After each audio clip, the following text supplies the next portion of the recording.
সকাল বন্ধুরা, আজকের ভিডিওটা একটু অন্যরকম। চলো তোমাদের সাথে শেয়ার করছি। কেন অন্যরকম বললাম সেটাও বলছি।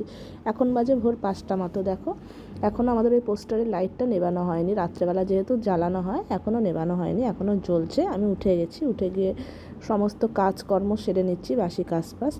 তারপরে দেখো, আমাদের ক্লাবের তরফ থেকে আজকে রক্তদান শিবিরের আয়োজন করা হয়েছে। তা দেখো, সকাল সকাল দিদিরা আর বোনরা মিলে এই যে আলপনাটা করে নিয়েছে, চুন দিয়ে টেনে তারপরে ফুল দিয়ে সাজিয়েছে। গাঁদা ফুল ছিল, আর মাঝে মাঝে পাপড়িগুলোতে একটু মাঝে মাঝে ফুলের মাঝখানে একটু গোলাপ দেওয়া হয়েছে। এই দেখো, রক্তদান শিবিরের প্যান্ডেল তৈরি হয়ে গেছে, সব চেয়ার ফেয়ার আনা হয়ে গেছে। এখন সকাল 9টা 9:30 মতো বাজে। চারিদিকে সব রেডিও হচ্ছে। আমি সব কাজবাজ ছেড়ে স্নান করে নিলাম। আর দেখো, স্নান করে নিয়েছি, নিয়ে রেডিও হয়ে গেছি, মোটামুটি কানের পরে নিয়েছি। আর এই যে কোড়ামাটির চুড়িগুলো দেখো, চুড়িগুলো দেখতে দারুণ সুন্দর। আমার ভীষণ ভালোও লাগে এরকম টাইপের চুড়ি পরতে। দেখো, পরে নিচ্ছি এই চুড়ি। চলো তোমাদের কাছে সামনে থেকে শেয়ার করি। চুড়িটা ছিল হচ্ছে গিয়ে মেরুন কালার আর ঘিয়ে কালার। আর এই যে চুড়িদারটা পরেছি, এটা অঞ্জনা ক্রিয়েশন থেকে নেওয়া একটা বুটিক কালেকশান। আর চুড়িদারটা সত্যিই অসাধারণ, সামনে থেকে আরও সুন্দর লাগছে। তা রক্তদান শিবিরের জন্য আমি এই চুড়িদারটাই সিলেক্ট করেছি। আর অঞ্জনা ক্রিয়েশন মানেই আলাদা ইউনিক জিনিসের কালেকশান রাখে, আর দাদা ভীষণই ভালো। তারপরে দেখো, এদিকে আমার বাবা মাইকে বলছে যে এরকম রক্তদান শিবির আরম্ভ হবে, যে রক্ত দিতে ইচ্ছুক সে যাতে এসে অংশগ্রহণ করে।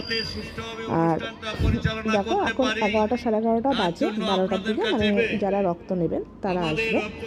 এদিকে আমরা রেডি হয়ে দাঁড়িয়ে আছি, এখনই অনুষ্ঠান আরম্ভ হবে একটু পরে। এদিকে দাঁড়িয়ে আছে। আর জানো তো, আমাদের রক্তই পারে একটা অসুস্থ মানুষের জীবন বাঁচাতে। তা রক্ত দান করা সত্যিই খুব পুণ্যের কাজ। আর যারা রক্ত দান দিচ্ছে স্বেচ্ছায়, তাদের মতো পুণ্যবান আর কেউ হয় না। আর এদিকে দেখো, দিদি সেইনা ওরা সবাই রেডি হয়ে গেছে, সব কিছু গুছিয়ে নিচ্ছে এদিকে। আর এদিকে দেখো, ডাক্তারবাবু ডাক্তার কাকু আর কি, ডাক্তার কাকু পতাকা উত্তোলন করে নিচ্ছে। আর এই যে আলপনা চারিদিকে যে লেবু গাছগুলো দেওয়া হয়েছে, সুন্দর করে সাজিয়ে নেওয়া হয়েছে। লেবু গাছও যারা ব্লাড ডোনেট করছে তাদেরকে একটা একটা করে দেওয়া হবে। আর এইদিকে ক্লাবের সদস্যরা মহিলাদেরকে ব্যাস পরিয়ে নিচ্ছে, যেহেতু মহিলারা এত কঠোর পরিশ্রম করে কদিন চাঁদা কেটেছে, তাই। এদিকে দেখো, সবাই ব্যাস পরিয়ে নিচ্ছে, ব্যাস পরিয়ে মহিলাদেরকে সম্মান জানাচ্ছে। আর আমাদের ক্লাবে প্রত্যেকবারই এরকম রক্তদান শিবির হয়। 2 বছর ধরে অনুষ্ঠিত হচ্ছে রক্তদান শিবির। এটা একটা সত্যিই পুণ্যের কাজ। আর যারা রক্ত দিচ্ছে তাদের মতো মহান কেউ হয় না। তাদের এক ফোঁটা রক্ততে অন্য মানুষের জীবন বাঁচতে পারে। দেখো, সব রক্ত দিচ্ছে। আর এদিকে যেহেতু আমরা তাদেরকে দেখাশোনা করছি, দুধ দেওয়া থেকে